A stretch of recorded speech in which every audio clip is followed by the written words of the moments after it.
Bonjour tout le monde, alors aujourd'hui j'aimerais vous parler d'un des plus gros mythes dans le domaine de la perte de poids, un mythe qui dit que manger des glucides le soir ça fait grossir. Alors dans cette vidéo je vais vous expliquer le pourquoi du comment, on va voir comment ça fonctionne et on va voir au final si c'est vrai ou si c'est faux.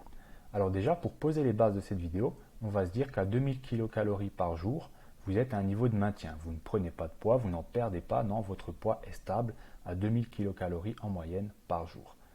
Je vous ai préparé un petit tableau Excel avec trois différents exemples de plans alimentaires. Mais bon, si vous regardez bien, les petits déjeuners sont toujours les mêmes. La collation du matin également et la collation de l'après-midi aussi. Les seuls trucs qui vont changer, c'est les déjeuners et les dîners. Dans le premier exemple, c'est un plan alimentaire sans glucides le soir.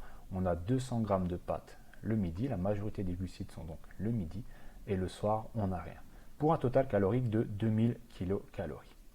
L'exemple numéro 2, on a divisé les glucides qu'on avait le midi. Voilà, on a mis seulement 100 grammes. Comme ça, on a pu rajouter 100 grammes de riz le soir. Pour un total calorique de toujours 2000 kcal. Alors, est-ce que le fait de manger la majorité de ces glucides le midi et les supprimer le soir va avoir un impact sur la perte de poids? Alors, la réponse est non. Le total calorique est exactement le même dans les deux plans alimentaires. Et comme je vous l'ai déjà expliqué précédemment, ce qui va compter, ça va être le total calorique sur la journée. C'est ça qui va déterminer si vous allez perdre du poids, prendre du poids ou maintenir votre poids. Donc là, 2000 kcal, on disait que vous maintenez votre poids. Exemple numéro 3. On a nos 200 g de pâtes le midi, comme sur le plan numéro 1, et on a les 100 g de riz le soir, pour un total calorique de 2300 kcal.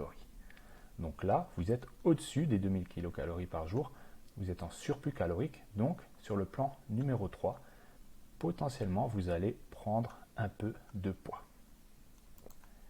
Mais finalement, est-ce que c'est ces 100 grammes de riz le soir qui vont vous faire prendre du poids? On aurait très bien pu remplacer ces 100 grammes de riz par 50 grammes d'amandes, qui équivaut à peu près à la même chose en termes de kilocalories.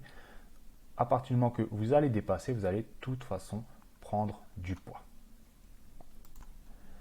Donc voilà, finalement, pas de glucides le soir sur le plan numéro 1, glucides le soir sur le plan numéro 2, total calorique 2000 à chaque fois. Voilà, aucune différence sur la prise, la perte ou le maintien du poids. C'est exactement pareil.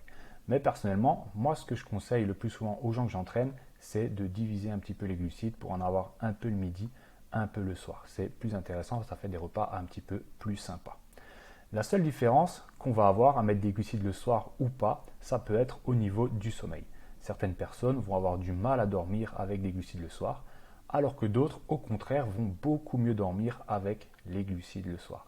Ça, chaque cas est différent. C'est à vous d'expérimenter, de regarder ce que ça donne chez vous, glucides ou pas le soir. Sur la perte de poids, pas d'impact tant que vous restez dans votre total calorique. En revanche, ça peut avoir un impact sur la qualité de votre sommeil. Voilà, j'espère avoir pu vous aider. Je vous dis à bientôt pour une prochaine vidéo. Bye.